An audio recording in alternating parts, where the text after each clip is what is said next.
Vous avez peut-être vu cette vidéo virale où des youtubeurs ont dissimulé un trésor dans le triangle des Bermudes et où un inconnu a eu l'audace de partir à sa recherche. Il est reparti avec 10 000 $ en poche. Mais, soyons réalistes, son plus grand triomphe a sans doute été d'en sortir indemne.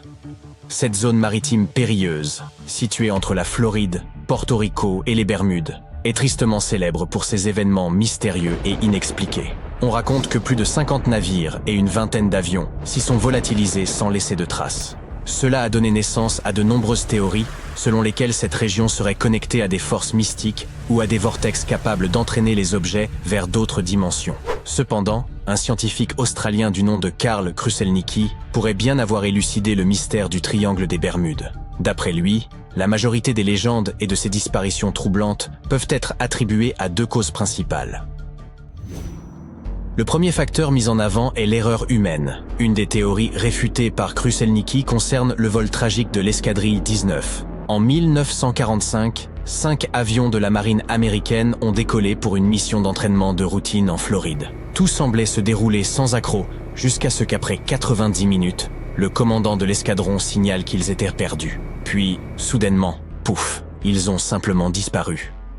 Malgré l'une des plus vastes opérations de recherche aérienne et maritime de l'histoire, aucune trace de l'escadrille 19, ni de ses 14 membres d'équipage, n'a été retrouvée à ce jour. Ce qui continue de susciter l'étonnement à propos de cet incident, c'est que les conditions météorologiques lors du départ étaient particulièrement favorables. Une journée relativement chaude, des nuages légers et cotonneux parsemant le ciel, et une brise venant du sud-ouest. Rien qui ne sorte de l'ordinaire pour une mission d'entraînement. Alors, qu'est-il vraiment arrivé? Il s'avère que, bien que le chef d'escadrille ait accumulé plus de 2000 heures de vol, il était un assez piètre pilote. À vrai dire, un pilote vraiment médiocre. D'après Kruszelnicki, le commandant était si mauvais en navigation qu'il s'était déjà égaré en mer à au moins 2 reprises avant l'épisode de l'escadrille 19. Ce jour fatidique, il avait même tenté de trouver quelqu'un pour le remplacer. Sans succès, ce qui s'est malheureusement avéré tragique pour tout son escadron. Après avoir mené à bien leur exercice de vol, les 2 boussoles de bord ont subitement cessé de fonctionner. Sur la fréquence radio de la patrouille, sa voix angoissée affirmait qu'ils survolèrent des terres. Plus précisément, il était persuadé de se trouver au-dessus des quais de Floride. Pourtant, cela défiait toute logique. Moins d'1 heure avant, il avait survolé, comme prévu, les hauts fonds de Henson Chicken aux Bahamas. Mais il était à présent convaincu que son avion avait inexplicablement dérivé sur plusieurs centaines de kilomètres pour atteindre les quais de Floride. Une erreur monumentale. Selon les hypothèses les plus crédibles, ce qu'il pensait être les quais de Floride n'était en réalité qu'un groupe de petites îles des Bahamas. C'est là que les choses ont pris une tournure dramatique. Au lieu de corriger sa trajectoire et de revenir vers l'ouest en direction de la Floride, il a continué à voler vers l'est, s'aventurant davantage dans l'océan Atlantique. À court de carburant, son avion s'est abîmé et vous connaissez déjà la suite. Certains partisans de théories alternatives affirment qu'une force malveillante aurait perturbé les 2 boussoles, provoquant leur dysfonctionnement au-dessus de cette région prétendument maudite. Cependant, il faut bien l'admettre, même si une telle hypothèse s'avérait exacte, l'erreur humaine reste le facteur déterminant dans cette tragédie.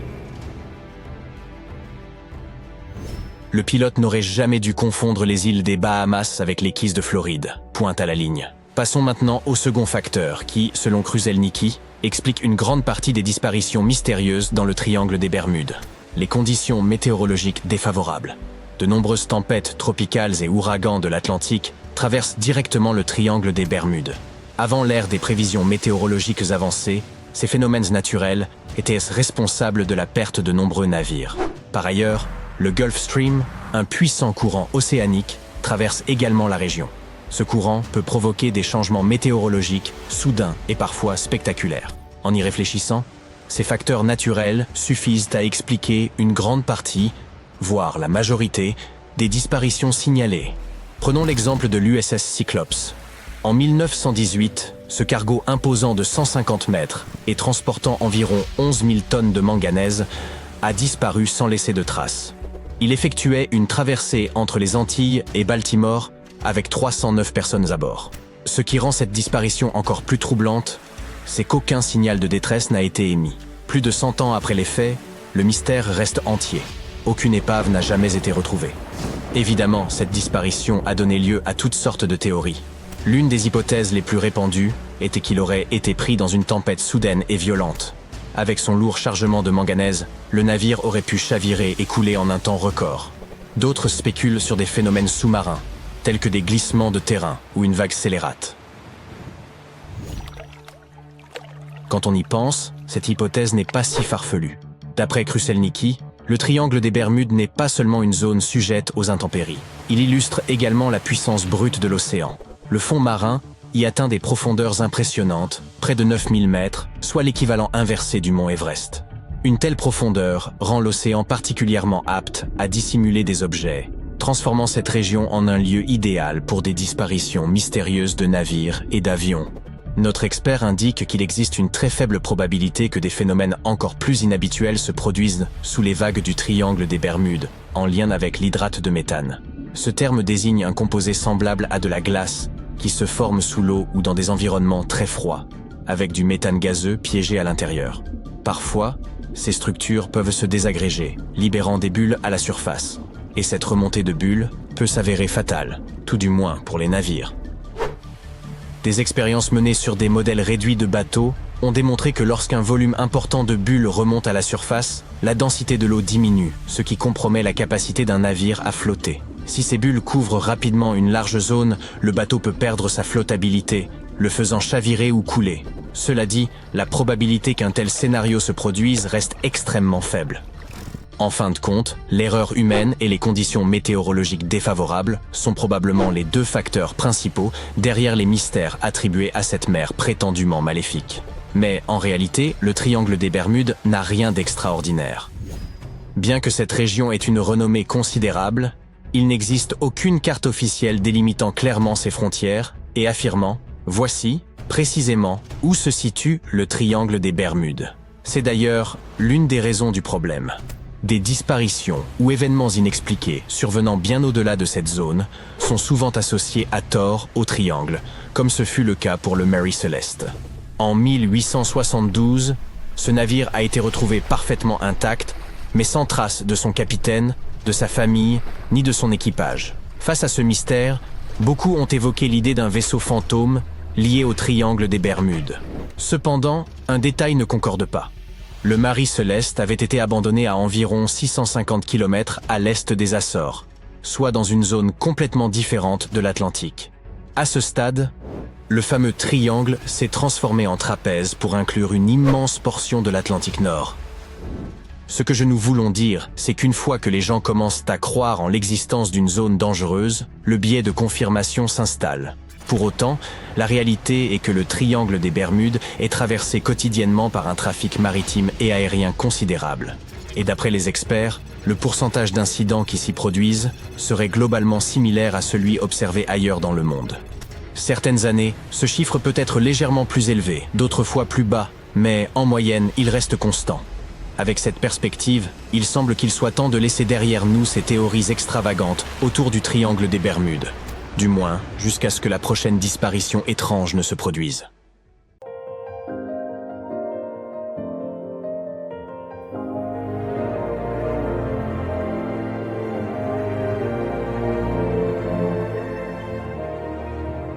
Bienvenue à Nome, une petite ville située au sud de la péninsule de Seward, sur la côte ouest de l'Alaska. Il fait froid, il neige, et aucune route ne relie cette ville aux autres villes de l'État.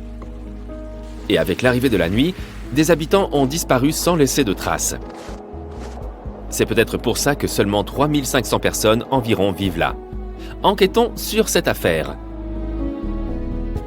Dans plusieurs villes, des gens disparaissent pour des raisons diverses. Mais c'est Nome qui a attiré l'attention du public. De 1960 à 2004, quelques 24 personnes y ont disparu. Ce nombre est statistiquement trop élevé pour une si petite population. Les gens ne rentraient tout simplement pas chez eux le matin et personne ne savait ce qui leur était arrivé. Tous les habitants des petites villes comme Nome se connaissent. Il n'y a presque pas d'étrangers puisqu'il est si difficile de s'y rendre. Il n'y a pas de route ni de traversée en ferry. Toutes les routes partant de Nome se perdent dans de magnifiques paysages naturels vierges de toute présence humaine. Tu ne peux y accéder qu'en avion. Et ce n'est pas un avion de ligne, mais un petit biplan. Une autre façon d'y accéder est en motoneige. D'ailleurs, Nome est le point final de la célèbre course de chiens de traîneau appelée Iditarod. Tu peux aussi payer des habitants des villages voisins pour qu'ils t'emmènent à Nome en bateau à moteur. Malgré cet isolement, la ville est devenue très célèbre. La disparition fréquente de personnes a finalement attiré l'attention. Le monde entier a découvert Nome. Et en 2009, Hollywood a même fait un film sur le sujet. Pendant longtemps, personne n'a pu résoudre le mystère. La police n'a fait aucun indice, aucun témoin, rien. Les nuits sont longues en hiver, et l'air devient si froid que de l'eau dans un verre peut geler en quelques minutes. La neige peut tomber en abondance, et si quelqu'un quitte la ville pendant la nuit, la neige aura effacé toutes ses traces au matin. Bien sûr, les gens ont commencé à émettre des hypothèses.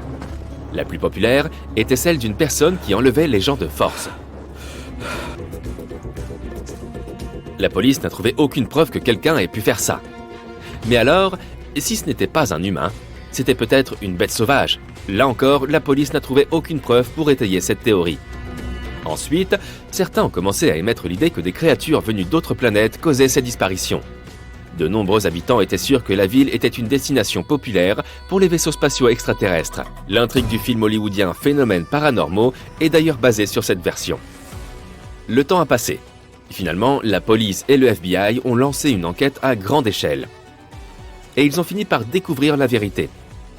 Ils ont réalisé que les histoires de personnes disparues étaient exagérées. La popularité de Nome et le fait de parler constamment de choses fantastiques ont fait croire aux gens à la réalité de ces histoires. Ok, admettons que certaines de ces disparitions aient été inventées. Malgré tout, de nombreuses personnes ont réellement disparu. Alors, qu'est-ce qui leur est arrivé? La réponse tient en deux mots, les bars et le mauvais temps. Les lieux de divertissement restent ouverts la nuit. Certains habitants s'amusent, puis finissent par quitter le bar pour rentrer chez eux. À ce moment-là, une forte tempête de neige peut se produire, réduisant la visibilité et créant des vents violents.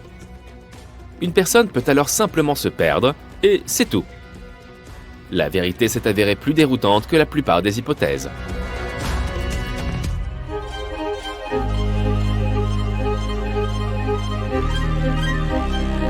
Le triangle des Bermudes est une vaste zone de l'océan Atlantique, si bien que la disparition de navires et d'avions à cet endroit ne semble pas si surprenante. Mais c'est beaucoup plus effrayant lorsque cela se produit sur un lac. Penchons-nous sur le cas du triangle du lac Michigan, situé entre les États du Michigan et du Wisconsin. Depuis plusieurs siècles, des choses terribles se passent ici. Les gens racontent les mêmes légendes sur cet endroit que sur le triangle des Bermudes. Ils ont signalé des phénomènes inexpliqués et ont vu des objets volant au-dessus de la surface du lac. Certains pensent que le triangle est un portail temporel. Bien sûr, aucune de ces théories n'a été confirmée, mais des choses étranges se sont produites dans la zone du triangle. L'une d'elles a eu lieu en 1950, lorsqu'un avion de la compagnie Northwest Airlines, transportant 108 passagers, a disparu sans laisser de traces pendant un vol au-dessus du lac. Des policiers ont vu une lumière rouge au-dessus du lac 2 heures après la dernière communication de l'avion. L'avion s'est probablement écrasé, mais les sauveteurs n'ont retrouvé aucun passager ni aucune épave. Tout ce qu'il restait, c'était une tache d'huile sur l'eau. De nombreux navires et bateaux ont disparu à cet endroit, mais l'un des cas les plus étranges s'est produit le 28 avril 1937. Il était minuit, et un bateau naviguait sur le lac. Le capitaine George Donner est allé se coucher dans sa cabine après une dure journée de travail. 3 heures plus tard, le navire s'approchait du port. Un des membres de l'équipage est allé dans la cabine du capitaine pour le réveiller. La porte était fermée de l'intérieur. Le marin a frappé, mais personne n'a répondu. Lorsqu'il a soupçonné que quelque chose était arrivé au capitaine, le marin a déverrouillé la porte. Il est entré dans la cabine, mais le capitaine n'était pas là. Il semblait s'être évaporé. L'équipage n'a jamais pu le retrouver. Depuis lors, la disparition étrange du capitaine George Donner reste inexpliquée. Voici David Paulides. En 2008, il a terminé sa carrière de policier et a commencé à étudier la disparition mystérieuse de personnes en Europe, aux États-Unis et au Canada. Il a découvert que la plupart des personnes disparaissaient dans les parcs nationaux des États-Unis. Au cours des 150 dernières années, plus de 1100 touristes s'y sont volatilisés. Beaucoup d'entre eux étaient des voyageurs expérimentés qui savaient comment survivre dans des conditions sauvages difficiles. Paulides a relaté ces disparitions mystérieuses. Il a souligné que certaines personnes supposées disparues ont ensuite été retrouvées vivantes. Elles se sont réveillées quelque part dans la nature et ne se souvenaient pas de ce qui leur était arrivé. Mais dans chaque histoire, le détail qui donne la chair de poule est que la plupart des personnes disparues étaient jeunes. Un autre détail est que beaucoup ont disparu juste avant un ouragan. Il y a encore trop de questions sans réponse dans cette affaire. La mer des Sargasses se trouve dans la partie nord de l'océan Atlantique. C'est la seule mer qui n'a pas de rivage sur Terre.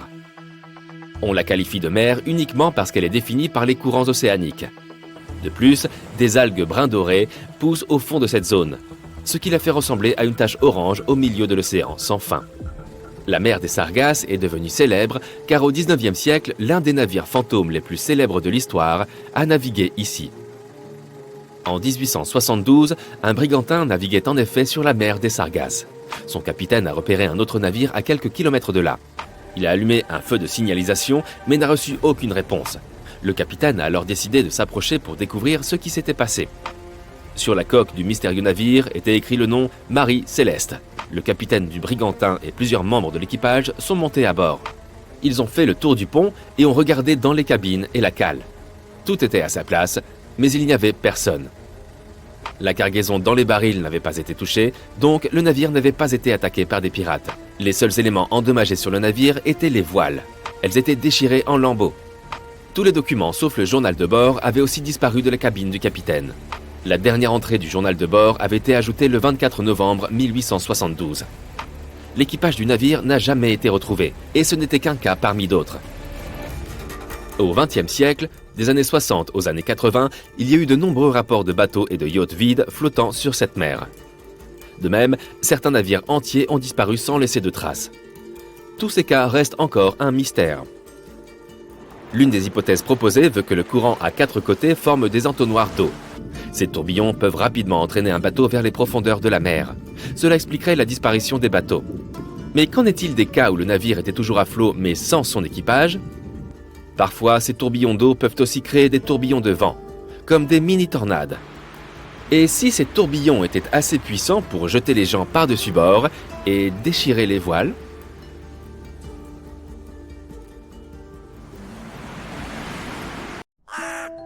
Les jours sombres sont des phénomènes naturels mystérieux qui ne se sont produits que quelques fois dans l'histoire de l'humanité.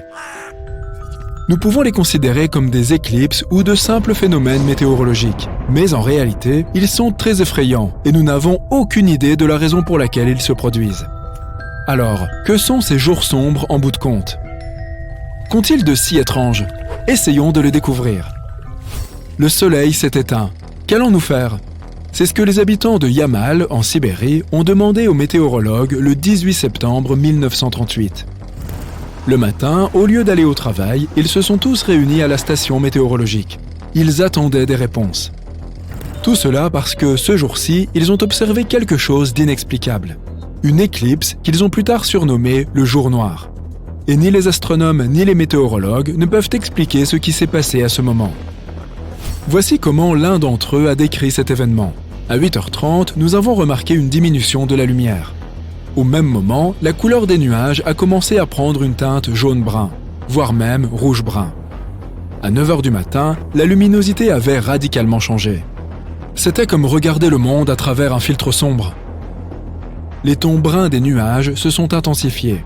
À 10h30, le ciel et la terre ne différaient pas l'un de l'autre en termes d'éclairage et de couleur.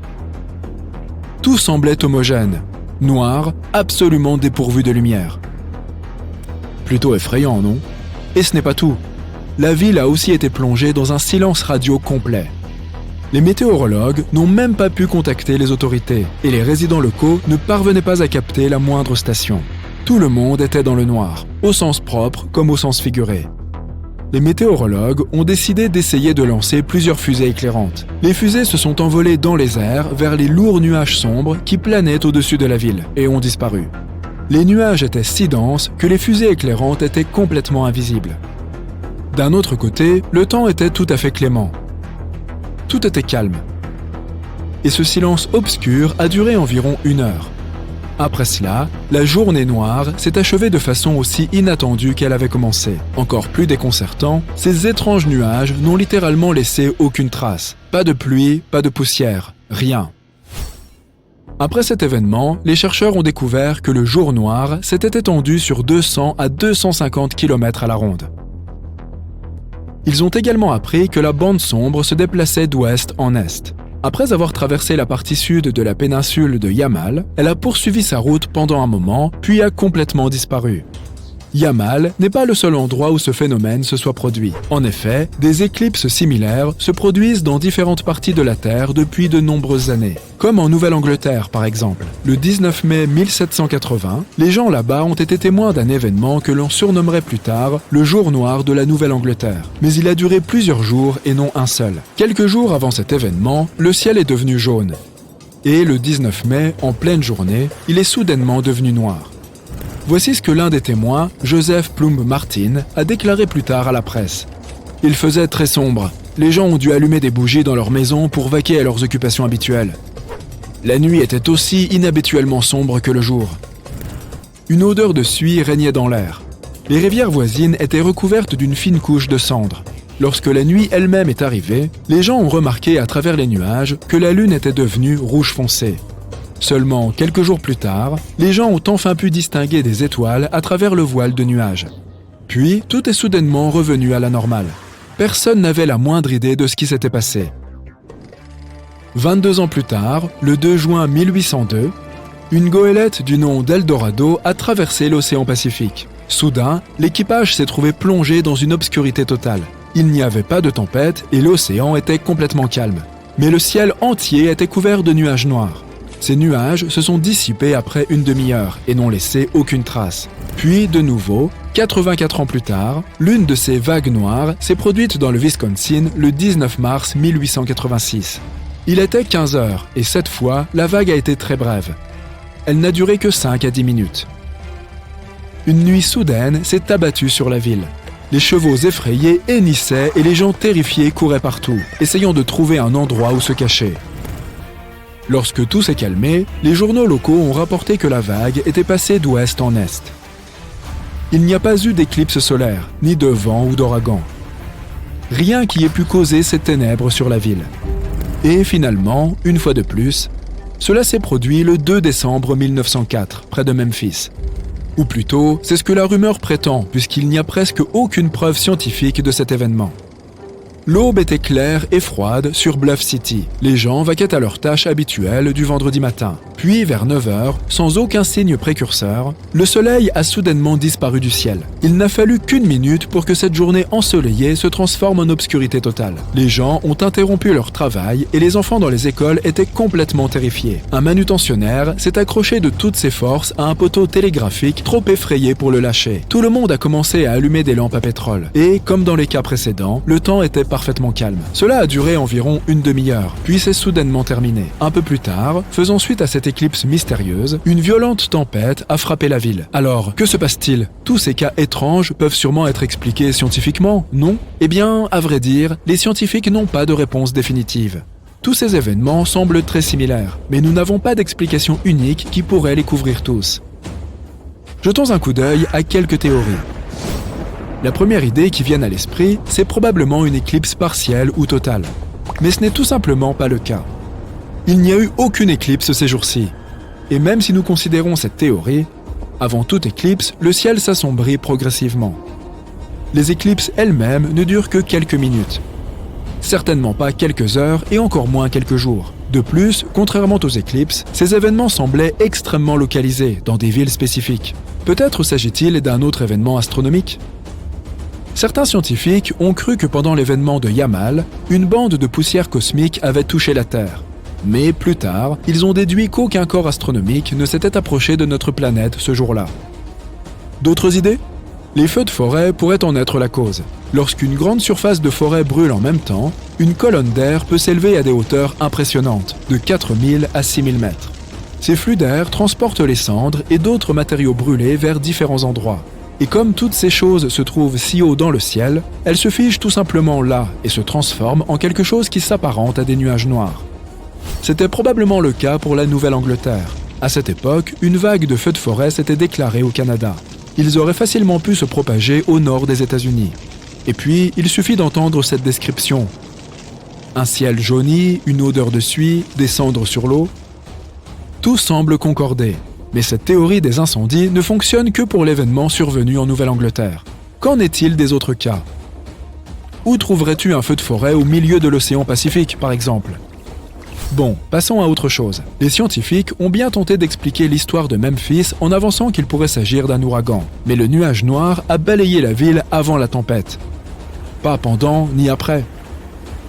Et ce n'était pas un nuage d'orage typique. C'était une nuit noire à part entière. Alors, que s'est-il vraiment passé? Les météorologues appellent ce phénomène une diminution locale de la transparence atmosphérique. Contrairement aux éclipses solaires, cette obscurité est plus dense. Elle ne couvre également qu'une petite zone. La transparence de l'atmosphère est sa capacité à laisser passer le rayonnement de la lumière. En gros, cela résume à quel point puis-je voir les objets éloignés? Tout peut devenir sombre et flou, par exemple à cause de la poussière dans l'air, des éruptions volcaniques, du brouillard, etc. Ainsi, selon cette théorie, les jours sombres ne sont qu'une baisse extrême de la transparence de l'atmosphère. Mais cela semble tout de même étrange. Si tel était le cas, tout n'aurait-il pas dû être recouvert d'un épais brouillard ou quelque chose du genre? Certes, il faisait très sombre. Mais quand les gens ont allumé leurs lampes, la visibilité était plutôt bonne. Rien n'obscurcissait la vue, sauf ces nuages noirs qui couvraient le ciel. En d'autres termes, ce phénomène est très difficile à expliquer. Pour autant que nous le sachions, il ne s'est produit que 5 ou 6 fois dans l'histoire de l'humanité. S'il y a eu d'autres cas, ils n'ont pas été documentés. Ce phénomène est impossible à prévoir et personne ne sait comment il fonctionne, ni où et comment il se produira la prochaine fois. Et bien qu'il existe de nombreuses hypothèses, aucune d'entre elles ne peut être vérifiée. Peut-être que si ces événements se reproduisent à l'avenir, nous pourrons mieux les étudier. Mais malheureusement, pour l'instant, les jours sombres demeurent un mystère. As-tu des théories ou des idées à ce sujet?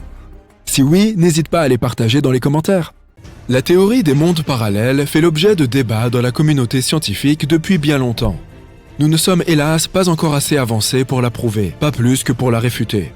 Mais elle demeure une théorie intéressante, et c'est pourquoi nous avons beaucoup de légendes urbaines singulières sur ces invités d'une réalité alternative, à en croire de nombreuses personnes. Jetons un coup d'œil à quelques-unes d'entre elles. Un homme venu d'un pays inexistant. Cette histoire se déroule en 1851 dans un petit village allemand, Francfort-sur-l'Oder. Un homme perdu est venu demander de l'aide aux villageois du coin. L'homme a dit s'appeler Joffar Vorin. Il parlait très mal allemand et s'exprimait avec un fort accent. L'homme a lui-même affirmé qu'il parlait le laxar et l'abram, des langues qui n'existent pas vraiment dans notre monde. Il a prétendu venir de l'Axaria, un pays se trouvant sur le continent de Sakria, séparé de l'Europe par un immense océan. Cependant, aucun de ces endroits n'existait sur nos cartes. Les gens ont confié Joffar aux autorités locales.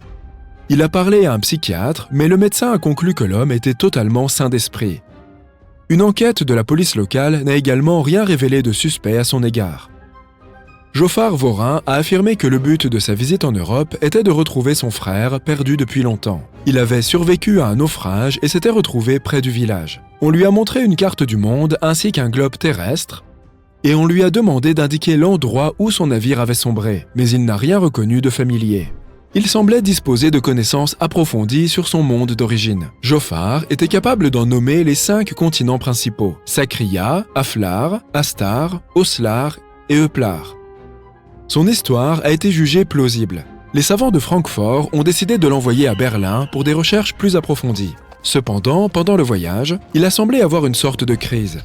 L'homme a soudainement sauté de la voiture et a disparu dans la forêt environnante. En dépit d'une recherche longue et minutieuse, on n'a retrouvé aucune trace de Joffar. Il semblait avoir disparu aussi mystérieusement qu'il était apparu. L'inspecteur Labouffe, chargé de l'escorter à Berlin, a pensé que cet homme pouvait bel et bien provenir d'un autre monde et qu'il était retourné d'où il était venu. Une dame sur la route 167. Cet incident s'est produit le 20 octobre 1969.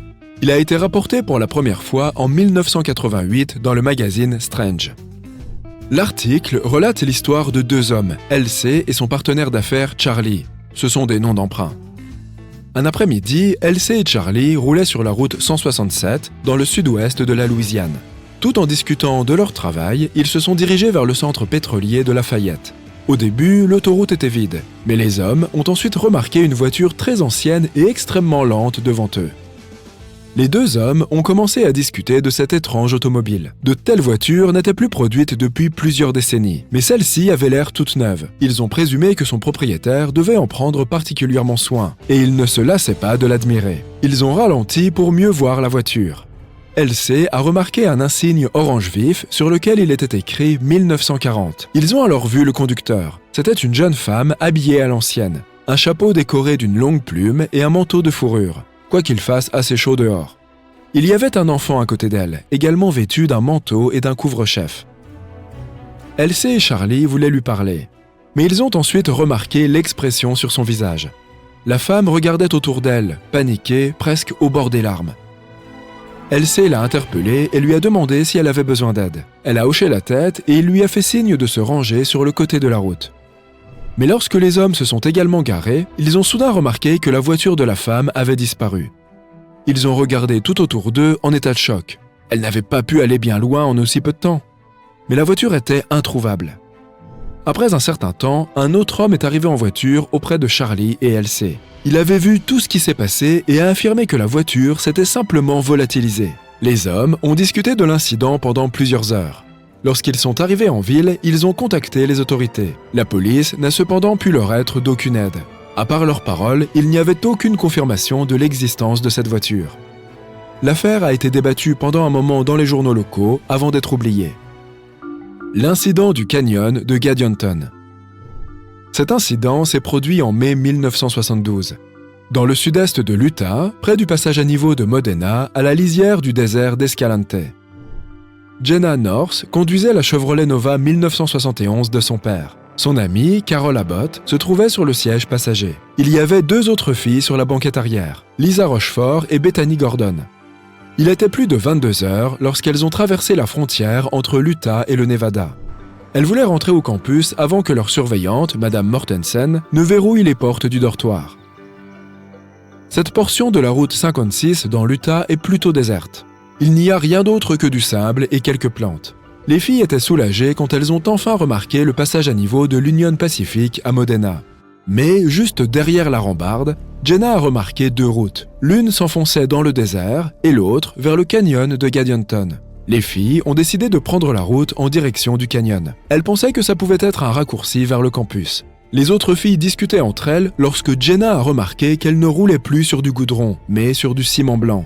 « Attention !» a soudainement crié l'une des filles.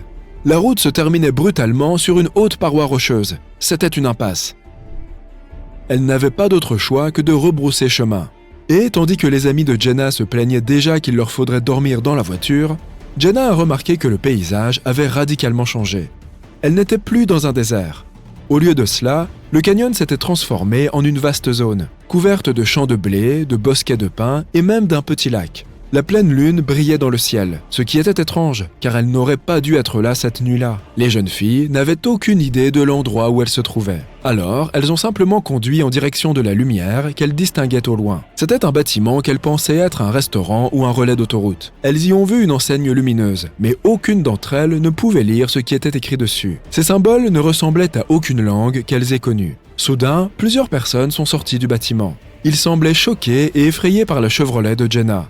Ils ont agité leurs mains et crié quelque chose, mais les filles ne les comprenaient pas. Lisa a décidé de demander son chemin à ces hommes. Elle a passé la tête par la fenêtre et a immédiatement poussé un cri de terreur. « Partons d'ici !» a-t-elle crié à Jenna. La Chevrolet s'est éloignée du bâtiment en trombe. Des phares brillants éclairaient leur voiture par derrière. Ils étaient poursuivis par quelques véhicules. Ceux-ci avaient la forme d'œufs, n'avaient que 3 roues et semblaient bourdonner. La route droit devant menait au canyon. Jenna n'a pas eu le temps de ralentir et est rentrée dedans de plein fouet. Les véhicules avaient disparu en même temps que ce paysage inconnu. Les filles étaient de nouveau dans le désert. Heureusement, aucune d'entre elles n'était blessée, du moins physiquement. Mais Lisa était en état de choc. Elle répétait sans cesse « Il n'était pas humain !» Ses amis ont dû l'aider à marcher. 1 heure plus tard, elles ont réussi à arrêter une voiture de patrouille de la police routière. Elles leur ont raconté leur histoire. Les détails du rapport compilé par l'agent de police étaient compliqués et confus.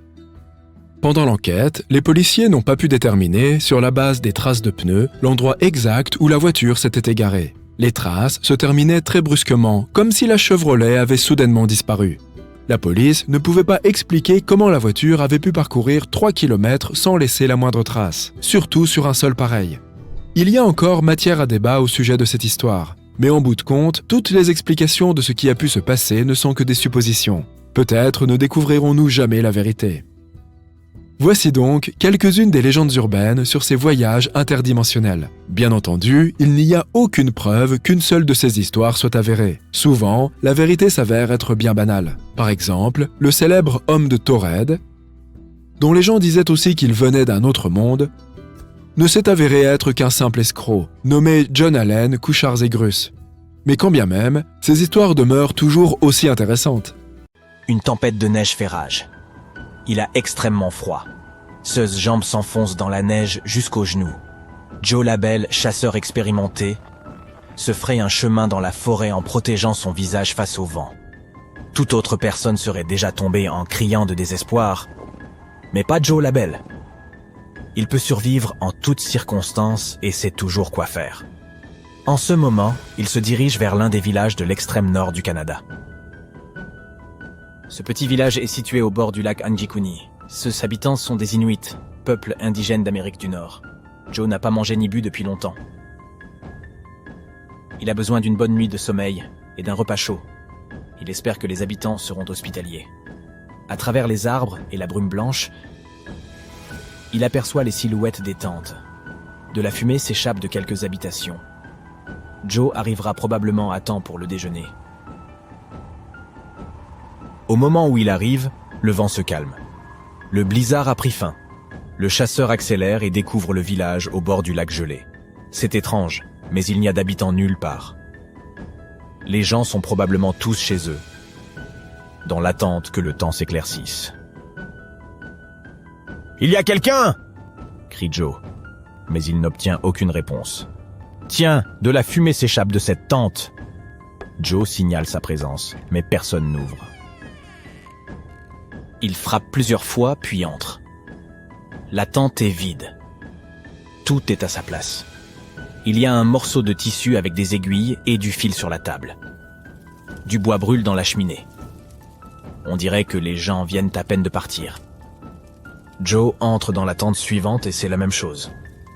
Tout est à sa place, mais il n'y a personne. Joe dépasse les tentes et découvre une fosse où brûlait il y a peu un feu de camp.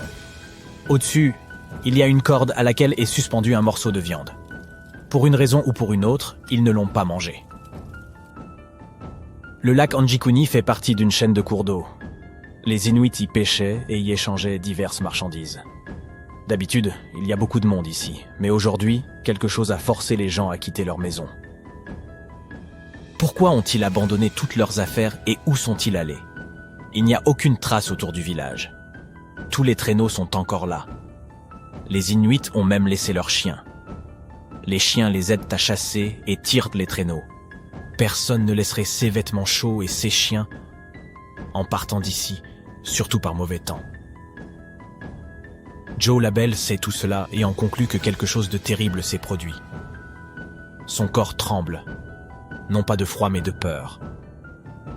Il parcourt le village entier et ne trouve absolument personne. Terrifié, il s'en va, se dirige vers le poste télégraphique le plus proche et envoie un message à la police. Au bout d'un certain temps, les gens commencent à arriver. La police essaie de retrouver les personnes disparues et de comprendre ce qui s'est passé, mais en vain. Près du village, ils trouvent une tombe vide. Lors de la cérémonie, les Inuits ont placé des pierres autour du lieu de sépulture. Ces pierres sont intactes, ce qui signifie qu'aucun animal n'est passé par là. Que s'est-il donc passé? Une trentaine de personnes vivaient dans ce village. Elles ont toutes disparu. Les habitants des villages voisins ne sont d'aucune aide. Ils n'ont aucune idée de ce qui est arrivé. La seule chose que la police a remarquée, ce sont d'étranges lumières bleues. Dans cette région, les aurores boréales sont un phénomène courant. Les habitants de la région aperçoivent souvent une lueur dans le ciel étoilé. Mais aujourd'hui, c'est différent. La lumière clignote. Les chasseurs du coin ont vu quelque chose de similaire. Ils disent que des choses étranges volèrent dans le ciel. Tout cela s'est passé en 1930.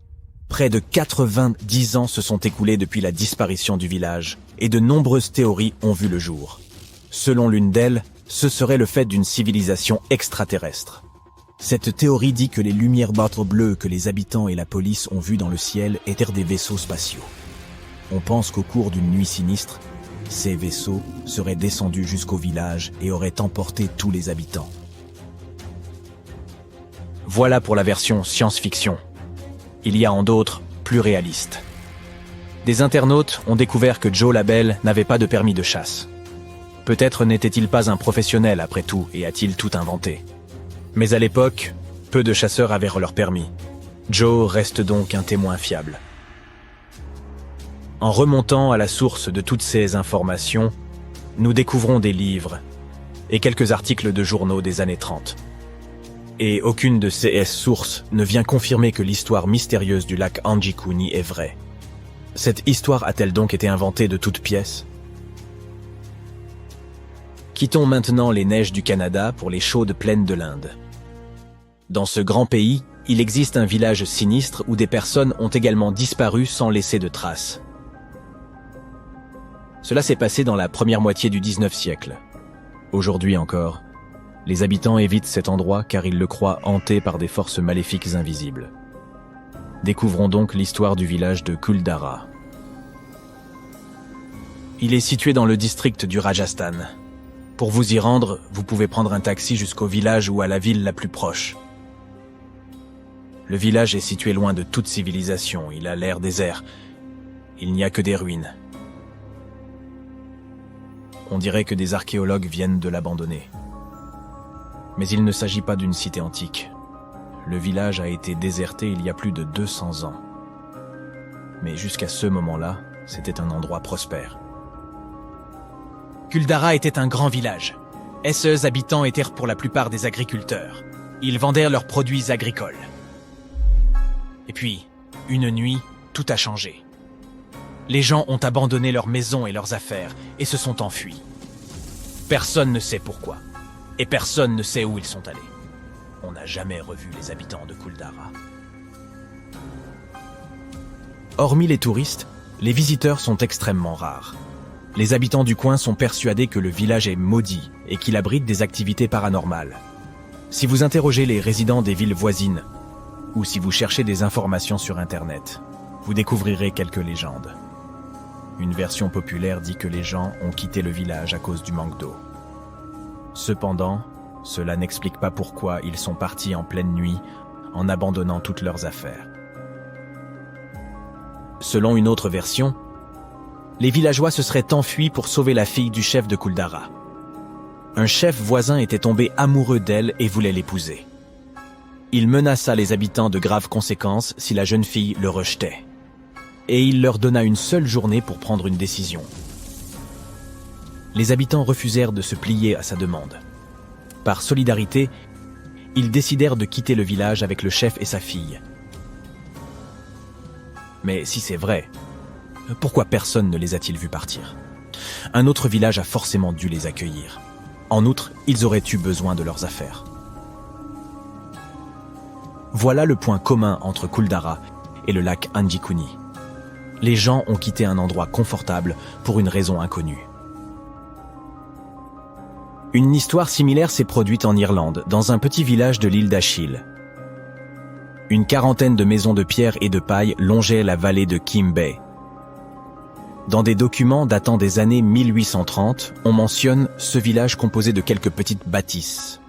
Mais aujourd'hui, il n'en reste pratiquement rien, à part quelques morceaux de murs et de petits monticules de terre. Les habitants des localités voisines ne se souviennent pas de ce village. Mais nous le connaissons grâce aux récits des écrivains voyageurs qui ont décrit l'incroyable beauté du lieu dans leurs journaux. Les étudiants de l'école d'archéologie locale ont essayé de trouver des réponses. Ils ont fait des fouilles, et ont découvert que les habitants ont certainement dû quitter leur village à cause de la faim ou d'une maladie. Si un jour tu survoles les déserts du sud du Pérou, tu remarqueras des lignes blanches distinctes sur le fond rouge couleur rouille. En y regardant de plus près, tu verras des formes claires, des lignes droites, des rectangles, des triangles, des spirales. On dirait qu'il s'agit de parties d'immenses dessins. Tu remarques un singe, une baleine, un condor, un colibri, etc.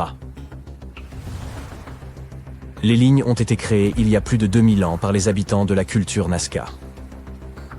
Grâce au climat sec et au vent fort du désert, la plupart des lignes de Nazca sont encore visibles aujourd'hui. Pour les créer, les Nazca ont enlevé la couche supérieure de cailloux et ont ainsi révélé le sol sous-jacent. La couleur du sol varie du brun rougeâtre au gris jaunâtre, de sorte que les lignes ont toujours un aspect différent. Il semble que les créateurs des lignes aient commencé par des modèles à petite échelle et qu'ils aient augmenté les proportions pour créer des dessins à grande échelle. Depuis leur découverte dans les années 1920, les scientifiques tentent de déchiffrer la signification des lignes de Nazca. Mais la première référence à ces lignes est en fait bien plus ancienne, puisqu'elle figure dans la chronique du Pérou du XVIe siècle, où elles sont décrites comme des balises dans le désert. Étant donné qu'il est impossible d'étudier les lignes et leur symbolisme depuis le sol, elles ne sont devenues mondialement connues que dans les années 1930, avec l'avènement des avions commerciaux.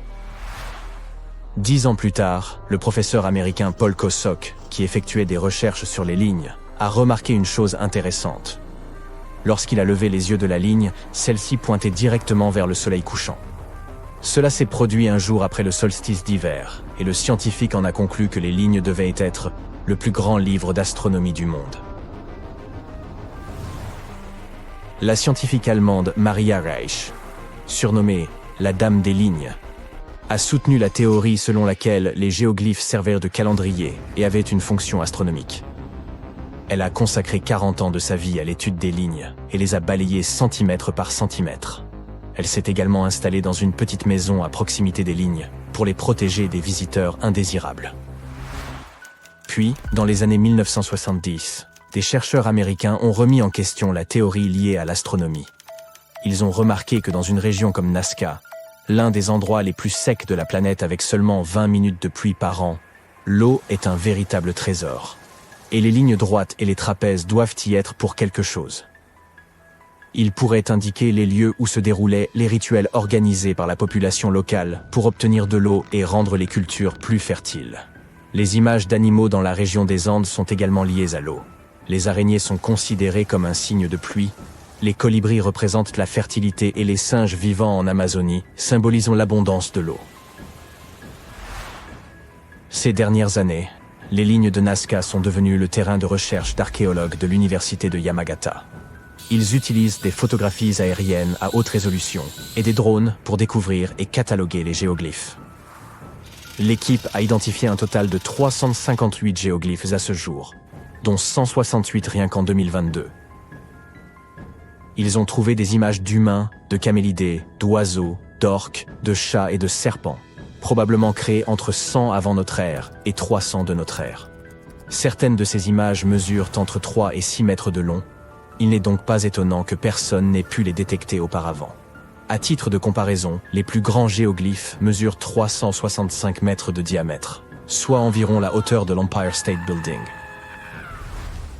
Les chercheurs pensent que les lignes de Nazca étaient utilisées comme moyen de communication dans le désert. Les lignes linéaires indiquaient la direction à suivre d'une vallée à l'autre. Les lignes tracées sur les pentes semblent avoir été tracées le long d'anciens chemins entre les villages.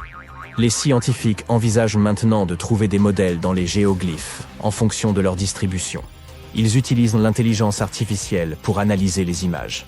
L'IA génère des dessins susceptibles d'être peints dans le désert, et l'équipe vérifie ensuite s'ils font effectivement partie des lignes de Nazca.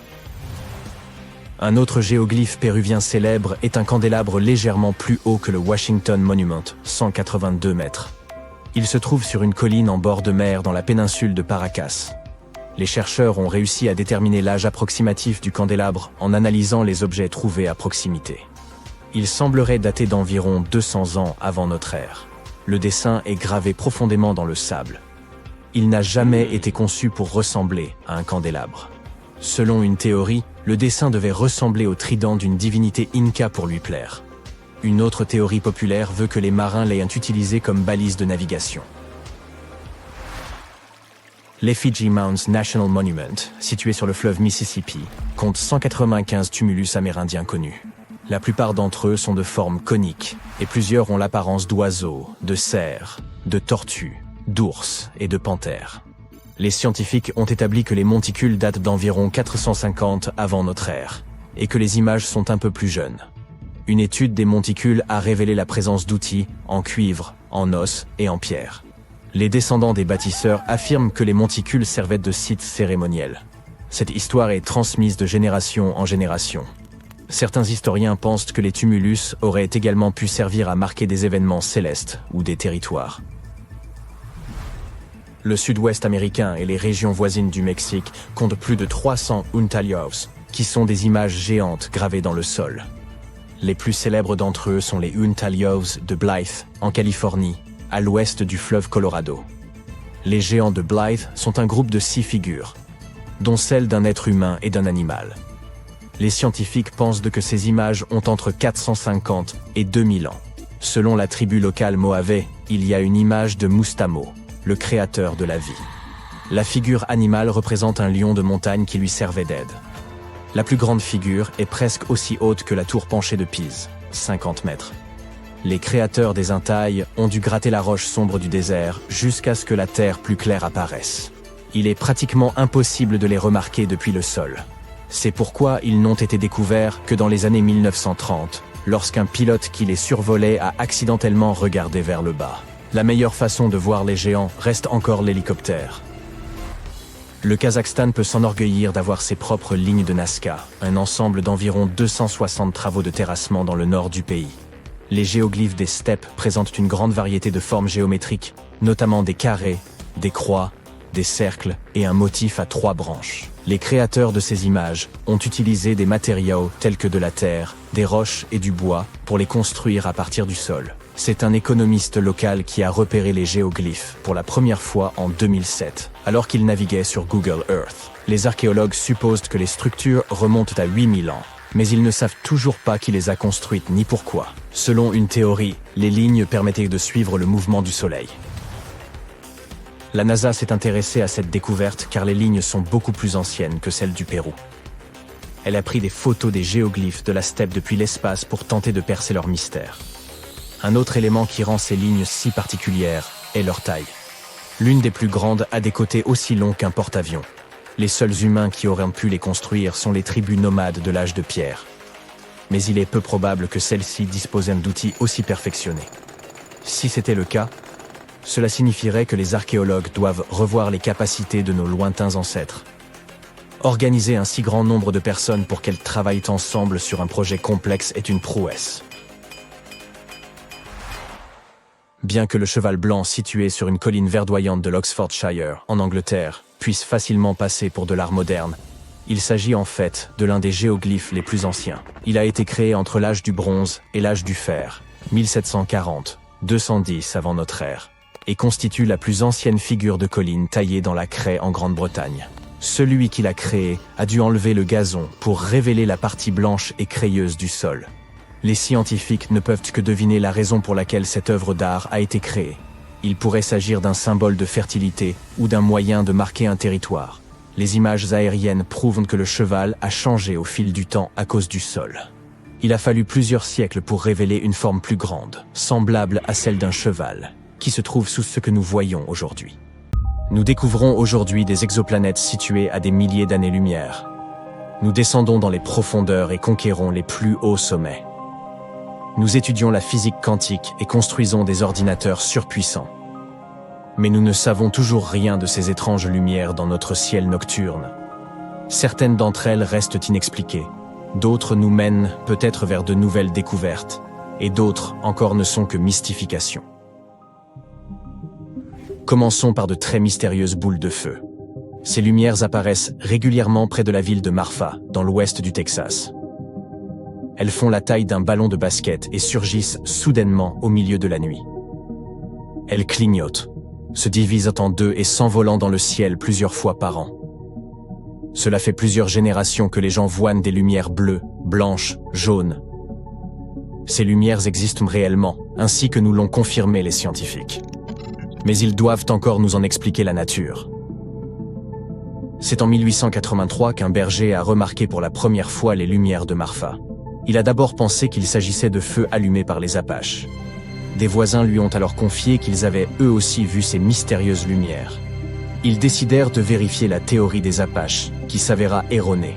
Il n'y avait aucune trace de feu à l'endroit que les lumières avaient survolé. Puis, dans les années 40, les pilotes de l'aérodrome de Midland ont à leur tour vu les lumières de Marfa. Ils ont cherché à percer le secret de ce phénomène, mais n'ont rien découvert. De plus en plus de personnes ont ensuite vu ces étranges lumières. Il y a ceux qui pensaient à une invasion extraterrestre. Pour d'autres, il s'agissait d'âmes errantes. Mais les théories scientifiques étaient beaucoup plus réalistes. Des étudiants en physique avaient décidé de mener l'enquête et découvert que ces lumières étaient en réalité les phares des voitures roulant sur l'autoroute la plus proche. Oui, certaines de ces lumières ressemblent bien à des phares. Mais comment expliquer celles qui s'envolent en changeant de couleur? Il pourrait s'agir d'une illusion d'optique produite par la pression d'une couche d'air froid sur une couche d'air chaud. Il est possible d'observer ce phénomène dans l'océan.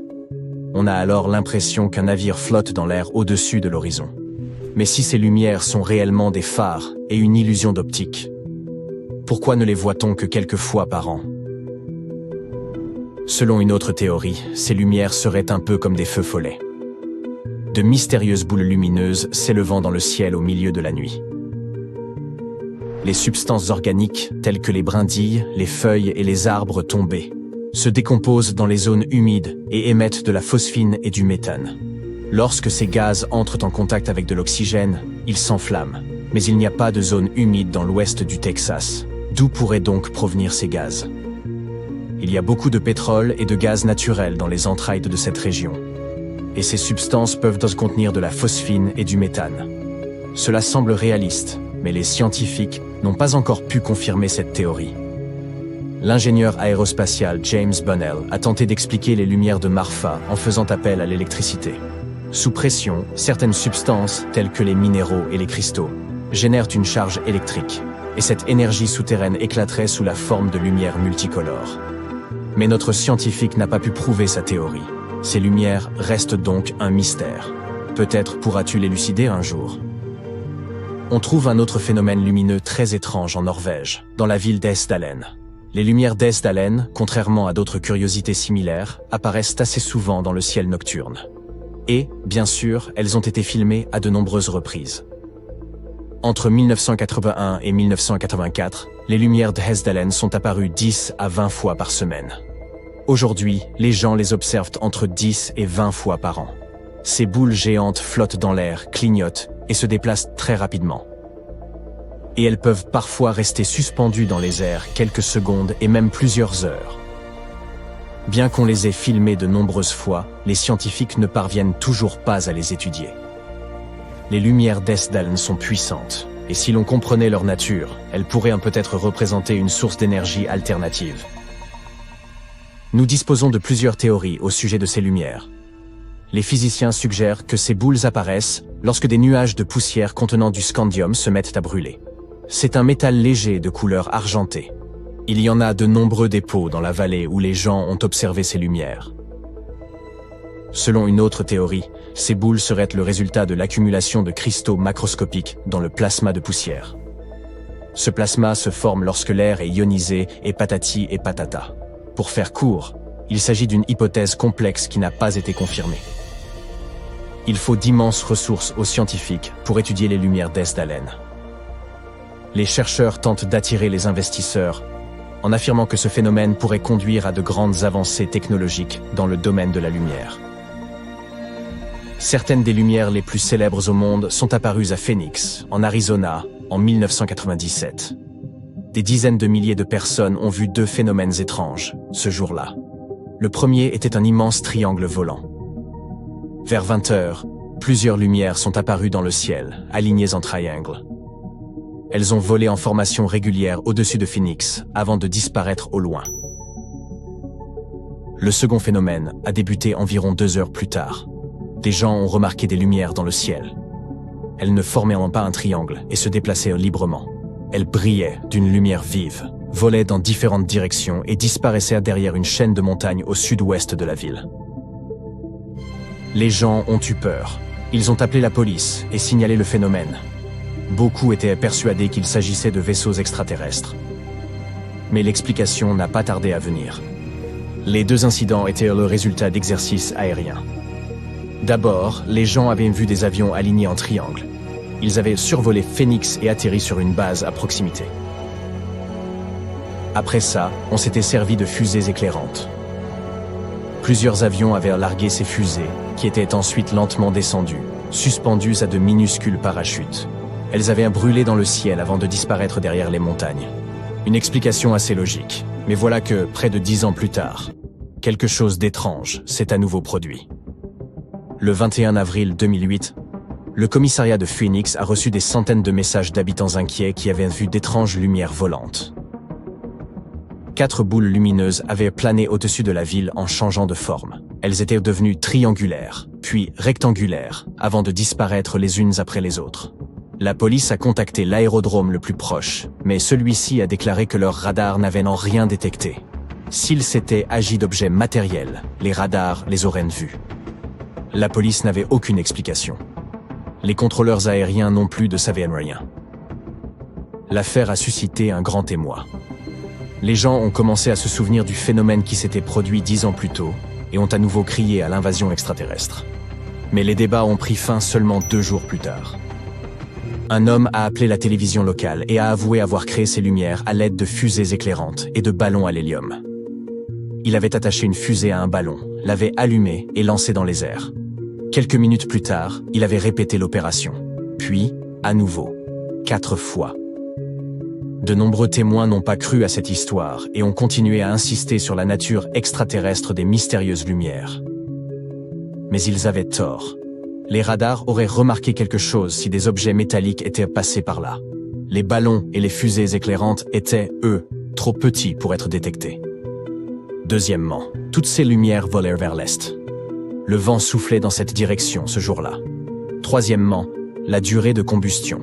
Les fusées de signalisation brûlent pendant environ 20 minutes. Lorsque l'une de ces lumières s'était éteinte, la suivante avait brûlé 1 minute de plus. Et la dernière s'était éteinte environ 20 à 30 minutes après que tout ait commencé. Personne n'a contesté cet enchaînement. L'un des témoins était le voisin de l'homme qui avait organisé le canular. Il l'avait vu allumer des fusées éclairantes vers 20 heures, à peu près à l'heure où les appels à la police avaient commencé. Les lumières de Phoenix prouvent qu'il est très facile de tromper les gens et de provoquer l'émoi dans une communauté. Au cœur de la galaxie se trouve un objet mystérieux, tel qu'aucun astronome n'en a jamais observé. Il traverse le ciel comme une étoile filante sous caféine. Quelle est donc cette mystérieuse forme floue, et quel est son lien avec le trou noir qui se trouve au centre de notre galaxie? Découvrons-le ensemble. Cette chose s'appelle Xept. Il s'agit de la mystérieuse tache qui tourne autour du trou noir supermassif de notre galaxie depuis des décennies. Certains affirment même qu'il rôderait dans les parages depuis des centaines d'années. Nous ne savons que peu de choses au sujet de Xept. Par exemple, il pèse environ 50 fois le poids de notre Terre. Cela peut sembler énorme pour un terrien, mais à l'échelle de l'espace, c'est une goutte d'eau dans l'océan. Xept se déplace également très vite, avec une vitesse pouvant atteindre les 1100 km par seconde. C'est plus rapide que lorsque tu essayes d'attraper la dernière part de pizza avant que ton colocataire ne s'en empare. Mais quelle est vraiment cette chose? Une étoile magique que nous n'avions jamais remarquée auparavant? Un vaisseau spatial extraterrestre? Eh bien, il existe quelques théories liées au futur destin tragique de cet objet. Et hélas pour lui, les jours de Xept sont comptés. À l'heure actuelle, il se trouve sur une orbite elliptique de 170 ans autour du trou noir supermassif situé au centre de la Voie lactée. Mais il n'ira pas beaucoup plus loin. Chaque année, il se rapproche de plus en plus du trou noir et dans quelque temps, il sera d'abord spaghettifié.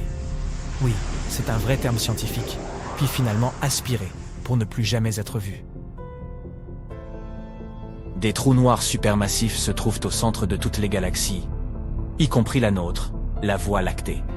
Ces trous noirs ont une telle masse qu'ils déforment l'espace-temps, obligeant les étoiles proches à orbiter autour d'eux à des vitesses phénoménales. Ils jouent le rôle d'aspirateur cosmique en captant tous ceux qui s'en approchent. Le trou noir au centre de notre galaxie porte le nom de Sagittarius à étoiles. On dirait le nom d'un célèbre streamer, n'est-ce pas? Mais cet objet céleste est bien plus impressionnant qu'un simple mortel.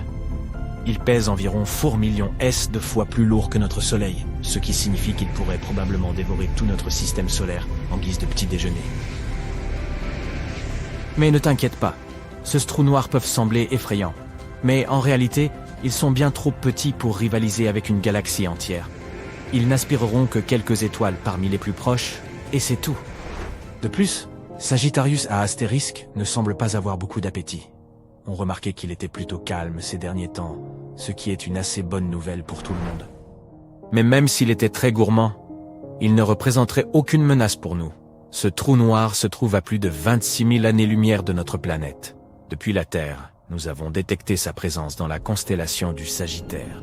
En 2022, la collaboration des radiotélescopes Event Horizon a produit la toute première image de Sagittarius à astérisque. Des années de travail et de progrès technologiques auront été nécessaires pour capturer cette image étonnante. Et c'est la deuxième photo jamais prise d'un trou noir dans l'histoire. La première avait été publiée en 2019 et montrait le trou noir supermassif appelé M87 étoile. Oui, ils ont tous les deux étoiles dans leur nom. Ne cherche pas à comprendre, c'est comme ça. Quoi qu'il en soit, tu te souviendras peut-être de cette photo comme de la toute première image d'un authentique trou noir. Elle a fait l'objet d'une véritable campagne virale sur l'internet. Et ce trou noir, même 87 astérisque, situé dans la galaxie Messier 87, est bien plus effrayant que Sagittarius A astérisque. Tu pensais que 4 millions de masses solaires, c'était impressionnant? Alors que dirais-tu de 2,5 milliards de masses solaires? Men 87 est un véritable monstre. Il est également connu pour ses prodigieux jets de plasma, si puissants qu'ils s'étendent à des milliers d'années-lumière depuis le centre du trou noir. Si Men 87 astérisque était un super-héros, ce serait Iron Man avec ses rayons répulseurs à fond. Bon, techniquement, tu ne peux pas prendre de photo d'un trou noir en lui-même, puisqu'il est estimate, tout noir. Aucune lumière ne peut échapper à son emprise. Mais l'anneau orange qui brille sur cette photo montre clairement la matière qui entoure Sagittarius A astérisque. Il s'agit du disque d'accrétion, un disque tourbillonnant de gaz chaud qui s'enroule en spirale autour du centre, s'échauffant à des millions de degrés au cours du processus. C'est comme un gigantesque tourbillon de flammes sans aucune échappatoire. L'ombre au centre indique le trou noir lui-même. À l'intérieur de cette ombre se trouve l'horizon des événements. L'horizon des événements est la limite autour du trou noir, au-delà de laquelle rien, pas même la lumière, ne peut échapper à son attraction gravitationnelle. C'est le point de non-retour, où la force de gravité est telle que même l'objet le plus rapide de l'univers, la lumière, ne peut s'en échapper. Une fois l'horizon des événements franchi, tu es condamné à tomber vers le centre du trou noir, où les lois de la physique telles que nous les connaissons n'ont plus cours. Et c'est exactement le sort qui attend notre malheureux Xept. En ce moment même, le nuage de matière est étiré et distordu par de puissantes forces de marée. D'ailleurs, avant de connaître une fin prématurée, Xept devrait nous donner un sacré spectacle. On prévoit qu'il atteindra le point le plus proche du trou noir au cours de son orbite, que nous appelons Périastre, d'ici 2036. Lorsqu'il sera finalement déchiré par les forces gravitationnelles de Sagittarius A astérisque, il se pourrait que l'on assiste à un véritable feu d'artifice. Mais ce n'est pas le plus important. Le plus drôle, c'est que la fin annoncée de Xept pourrait nous aider à comprendre enfin ce que c'est que cette chose. Une équipe de scientifiques a étudié la façon dont l'étrange tache gravite autour du trou noir. C'est alors qu'ils ont découvert que Xept s'était étiré jusqu'à atteindre presque le double de sa longueur initiale. Qu'est-ce que cela signifie ? Eh bien, cela suggère que Xept est probablement constitué de débris éjectés lors d'une récente collision entre deux étoiles. Oui, tu as bien entendu. Comme un accident de voiture dans l'espace. Imagine ceci. Deux étoiles tombent amoureuses et commencent à se tourner autour pendant de nombreuses années. Ensuite, elles finissent par fusionner. À ce moment-là, elles éjectent des tonnes de gaz et de poussière. C'est peut-être cette danse cosmique qui a donné naissance à notre bébé Xept. C'est un peu comme les miettes laissées sur la table après un gigantesque festin spatial. Ce genre de phénomène est en fait assez courant, en particulier autour des trous noirs. C'est comparable à un accrochage galactique qui envoie des débris partout. Et à vrai dire, l'univers est rempli de telles tâches mystérieuses. On les appelle les objets G. Non, ils n'ont rien à voir avec les Men in Black, mais ils sont tout aussi mystérieux et insaisissables. Cela fait plus de 20 ans que les astronomes s'interrogent sur ces objets. Ils ressemblent à des nuages de gaz, mais se comportent comme des étoiles. C'est comme s'ils n'arrivèrent pas à décider s'ils voulaient être un nuage ou un astre. Allez les gars, décidez-vous enfin! Les objets J s'étirent au plus près du trou noir central, mais en ressortent intacts. Comme un élastique qui s'étire, mais ne se rompt pas. Les scientifiques pensent qu'il s'agit d'étoiles qui ont fusionné en une seule. Ce faisant, elles produisent également un énorme nuage de gaz qui masque le résultat à la vue de tous. Un peu comme lorsque tu portes un gros pull, pour que personne ne sache que tu as pris quelques kilos en trop. Et puis, une étude publiée en 2021 a révélé que l'un de ces objets, J2, était en fait un nuage moléculaire dissimulant 3 bébés étoiles. Quel rebondissement! Mais Xept est le mouton noir de cette étrange famille de nuages. Il est sensiblement différent des objets G, un peu comme le cousin bizarre que tu ne vois qu'une fois par an lors des réunions de famille. Son évolution a été plus spectaculaire. De plus, il n'est pas maintenu par une masse abritée en son centre. Alors, à quoi doit-il son intégrité? À la poudre de perlimpinpin? À la magie? Nous avons besoin de réponses. C'est pourquoi les scientifiques pensent que Xept n'est pas un objet G en soi, mais des débris qui en seraient issus. Ou peut-être pas. Nous n'en savons rien. Les possibilités sont infinies, et c'est ce qui rend l'astronomie si passionnante. Gardons donc les yeux rivés sur le ciel et voyons quels autres objets étranges nous attendent. Qui sait, peut-être découvrirons-nous un autre corps mystérieux, et cette fois, ce sera un vaisseau spatial? Alors ça, ce serait génial. Si tu as déjà visité le parc national de Yellowstone, tu as probablement été fasciné par ces puissants geysers, qui crachent de l'eau surchauffée et de la vapeur dans les airs. Mais une chose encore plus intrigante se cache en réalité sous terre. Je veux parler du système naturel de canalisation souterraine qui rend possible ces éruptions grandioses. À ce sujet, il y a de bonnes nouvelles. Récemment, des chercheurs ont réussi à cartographier le système de plomberie hydrothermale du parc national à l'aide d'un gigantesque aimant volant. Les scientifiques ont ainsi réussi à en documenter toutes les caractéristiques dans les moindres détails. Le fait est que Yellowstone abrite le plus grand système hydrothermal au monde. Il recèle plus de 10 000 curiosités, telles que des geysers, des marmites de boue, des sources chaudes et des cheminées de vapeur. Elles sont alimentées par un réseau de voies d'eau souterraines, lesquelles sont surchauffées par le magma qui s'écoule sous terre. L'eau remonte alors à la surface. À l'heure actuelle, personne ne sait grand-chose sur le fonctionnement de ce réseau. Mais les cartes nouvellement créées pourraient enfin éclaircir ce mystère. Les chercheurs expliquent que leur connaissance du sous-sol de Yellowstone présente quelques lacunes. C'est pourquoi on l'appelle souvent le sandwich mystère. Les scientifiques en savent beaucoup sur les caractéristiques de sa surface, car ils peuvent les observer directement. Ils savent également ce qui se passe dans le système magmatique et tectonique à plusieurs kilomètres sous la surface. Mais ils n'ont pas encore bien cerné ce qui se passe au milieu. Il faut absolument que l'on te parle de cet énorme aimant volant utilisé pour la recherche. Il s'agit du SkyTEM. On l'a suspendu à un hélicoptère pour survoler Yellowstone plusieurs centaines de fois, tout en scrutant le sol en contrebas. L'aimant est constitué d'une boucle de câbles chargée électriquement de 25 mètres de diamètre. Sa tâche principale est de générer un puissant champ électromagnétique. Comme les différents types de matériaux, tels que l'eau ou la roche, réagissent différemment à ce champ, les scientifiques sont parvenus à esquisser quelques cartes de ce sous-sol pour la toute première fois. Cette technique de cartographie a également permis aux chercheurs de faire la distinction entre le magma et la roche-mère, qui ont des propriétés magnétiques légèrement différentes. L'équipe a également eu l'occasion d'observer comment le magma et l'eau interagissent et créent ces caractéristiques géologiques époustouflantes à la surface. Enfin, les chercheurs ont obtenu des cartes en haute résolution d'une profondeur allant d'environ 150 à 700 mètres et des cartes basse résolution montrant ce qui se passe à une profondeur pouvant excéder 2 km. Parallèlement, Les chercheurs pensent que le système hydrothermal lui-même pourrait s'étendre jusqu'à 5000 mètres sous la surface. S'ils ont vu juste, cela signifierait qu'ils n'ont cartographié que la moitié supérieure du système de plomberie de Yellowstone. Quoi qu'il en soit, tu te souviens qu'on a dit que les scientifiques savaient à peu près tout au sujet de la partie inférieure du Sandwich de Yellowstone? S'ils ont une si bonne idée des plaques tectoniques et des failles profondes qui s'y trouvent, C'est parce que les fréquents tremblements de terre qui secouent le parc leur donnent l'occasion d'étudier une variété de phénomènes. en juillet 2021, par exemple, plus de 1000 tremblements de terre ont secoué la région. Aujourd'hui, cette équipe de chercheurs en sait beaucoup plus sur certains phénomènes célèbres, comme le geyser Old Faithful ou le Grand Prismatic Spring. Ils ont également découvert que certaines manifestations hydrothermales individuelles de surface pourraient en fait être connectées à d'autres, qui peuvent se trouver jusqu'à 10 km. Une autre découverte intéressante est que même si les geysers et les sources chaudes de Yellowstone varient en taille, en forme, en couleur, en explosivité et en composition chimique, ils sont principalement alimentés par des sources souterraines très similaires.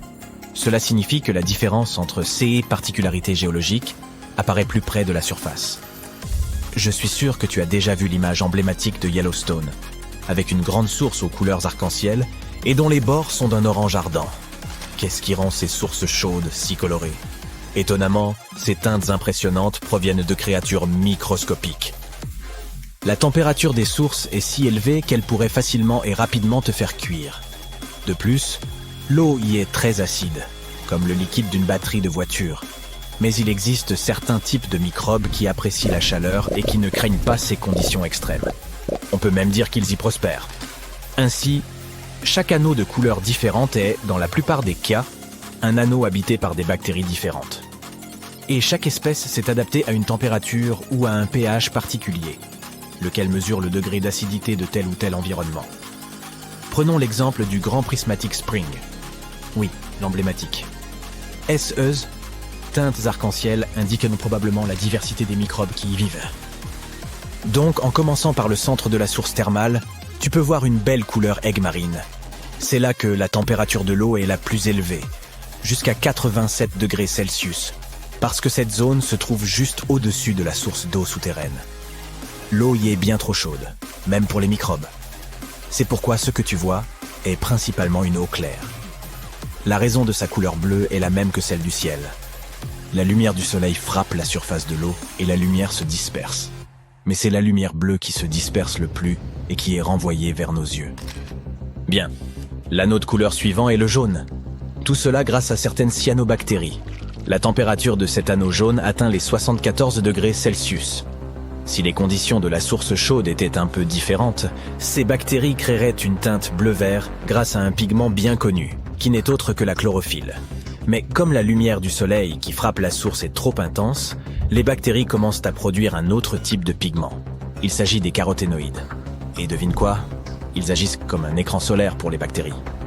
Et comme ce pigment est orange, la bactérie normalement verte prend une teinte jaunâtre. Enfin, nous avons cette couleur orange vif plus près des bords de Prismatic Spring. Il y fait un peu plus frais, autour de 65 degrés Celsius. Dans cette partie de la source, on trouve plusieurs types de bactéries.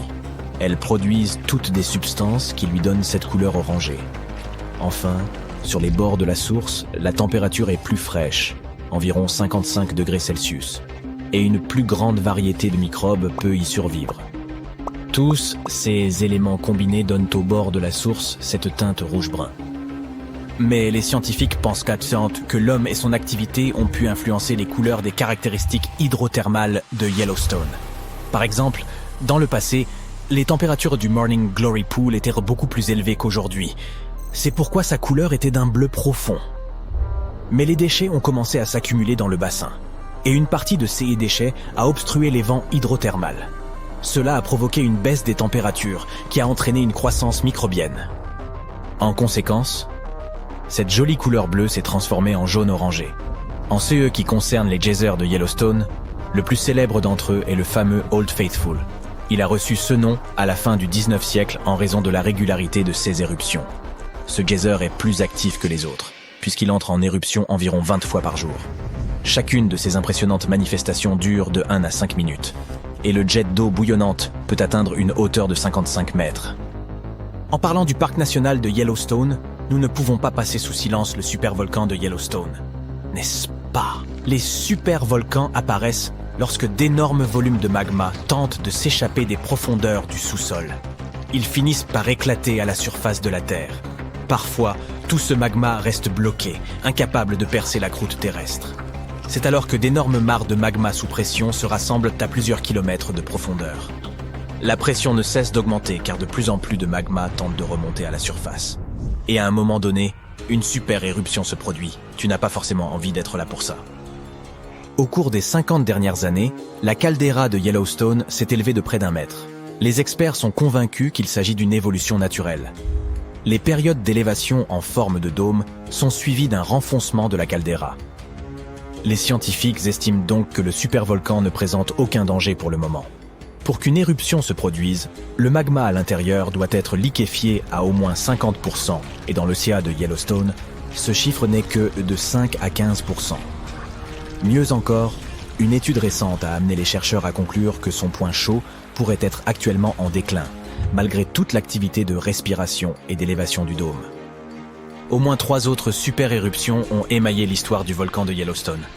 Hey, j'aimerais vous inviter quelque part. Faites vos valises et avancez avec nous dans la ville la plus visitée au monde. Paris, la ville de l'amour, la ville des lumières aveuglantes, peu importe comment vous voulez l'appeler. Notre objectif est de découvrir le plus grand nombre possible de secrets possibles concernant le célèbre musée du Louvre. Êtes-vous prêt à relever le défi? Prenez votre carnet de voyage et allons-y. Le Louvre est très impressionnant quand vous le visitez pour la première fois. L'architecture traditionnelle de la Renaissance française est mélangée à des éléments plus modernes, comme la pyramide du Louvre. C'est notre première étape aujourd'hui. Pour entrer dans le musée, il faut passer par l'immense pyramide de verre qui se trouve dans la cour du Louvre. Si vous vous demandez d'où vient cette pyramide, arrêtons-nous quelques minutes pour en savoir plus. La pyramide du Louvre n'est pas là depuis le début. En effet, le bâtiment principal du Louvre, le Palais du Louvre, date de pile 190. Mais avant de ressembler à ce que vous voyez aujourd'hui, cet endroit était un château. Plein de douves, de donjons, mais pas de dragons, puisqu'ils ne sont pas réels, malheureusement.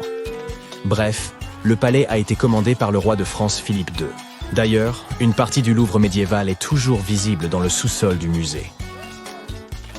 Historiquement, le Louvre n'est devenu un musée que très récemment. En 1793, après la Révolution française, la nation a décidé que ce bâtiment servirait à exposer la précieuse collection d'art de la France. Ce n'est que dans les années 1980 que l'idée de la pyramide de verre est apparue. Le président François Mitterrand avait alors lancé un grand projet de rénovation du Louvre. Le projet, baptisé Grand Louvre, prévoyait la construction d'une nouvelle entrée pour les visiteurs. Dans les années 80, le musée accueillait déjà des millions de visiteurs par an et l'entrée était souvent bondée. C'est alors qu'intervient l'architecte étranger Yeo Ming-pei. Mitterrand a engagé Pei pour construire une entrée qui relierait les 3 pavillons du musée. Et si vous me demandez mon avis, je dirais qu'il a fait du bon travail. Elle est composée de 200 tonnes de verre et de fer. Sans compter que ce verre a été spécialement conçu pour être totalement transparent, sans aucune teinte verte ou bleue. Pei voulait que les visiteurs aient une vue claire des principaux bâtiments sans être gênés par le verre. Il a fallu 2 ans pour obtenir la couleur de verre qu'il voulait. Il a également fallu un certain temps avant que Pei ne décide de construire une pyramide. Il a commencé par dessiner un cube et même un hémisphère. Mais comme le bâtiment original n'avait pas de courbe, cela aurait rendu la pièce de la cour trop hors contexte. Il a donc décidé de construire une pyramide, inspirée de celles en Égypte. Après tout, le Louvre possédait une immense collection d'objets égyptiens anciens, donc c'était plutôt logique, non? Enfin, ce n'est qu'une simple supposition. Le fait est que les Français sont assez critiques, et lorsque la pyramide du Louvre a été achevée en 1988, elle s'est retrouvée au cœur d'un débat très animé. Une partie de l'opinion publique étant troublée par la modernité de la construction. Aujourd'hui, les gens prennent toutes sortes de selfies bizarres avec la pyramide. Mais à l'époque, les habitants du quartier déclaraient que l'architecture moderne n'avait rien à voir avec le style Renaissance du Louvre, ni même avec l'histoire du bâtiment. Certains disaient même que la pyramide n'était pas assez française. Oups. En faisant la queue pour entrer au Louvre, on ne peut s'empêcher de se demander comment les gens font pour nettoyer cette immense pyramide de verre. Il s'agit en effet de pentes en verre, ce qui ne semble certainement pas être une mince affaire. Au début, l'administration du musée engageait des alpinistes pour l'escalader et la nettoyer. Et d'ailleurs, cela arrive encore parfois de nos jours, lorsque le robot construit pour ça n'arrive pas à nettoyer toutes les taches sales sur le verre. Je ne plaisante pas, la pyramide du Louvre est nettoyée par un robot. Vous savez ce qu'on dit. Le futur, c'est maintenant. Une fois que vous aurez descendu l'escalator, vous remarquerez que cette impressionnante pyramide que vous preniez en photo à l'étage a une face inversée en bas. Elle sert de puits de lumière au carrousel du Louvre, galerie marchande souterraine et hall d'entrée du musée.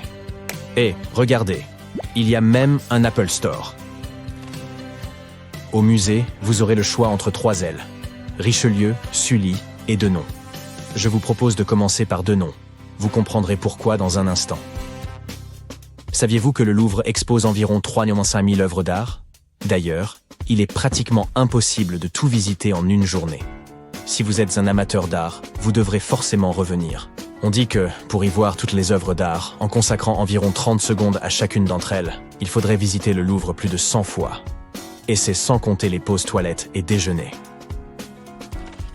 Vous voyez le tableau, n'est-ce pas? Le musée est immense. Ainsi, il faut marcher environ 10 minutes pour aller de l'entrée du hall au tableau le plus célèbre du Louvre. La Joconde. Mais comme vous êtes arrivé tôt, vous avez réussi à prendre de bonnes photos de ce chef-d'œuvre de Léonard de Vinci, fait peu connu.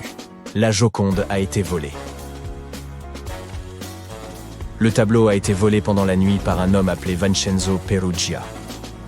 Il était employé du musée et les enquêteurs pensent qu'il a dormi à l'intérieur du Louvre pour réaliser ce que l'on appelle le plus grand vol de tableaux du XXe siècle. Apparemment, le lendemain matin, Vincenzo est simplement sorti du musée avec la Joconde cachée parmi ses affaires.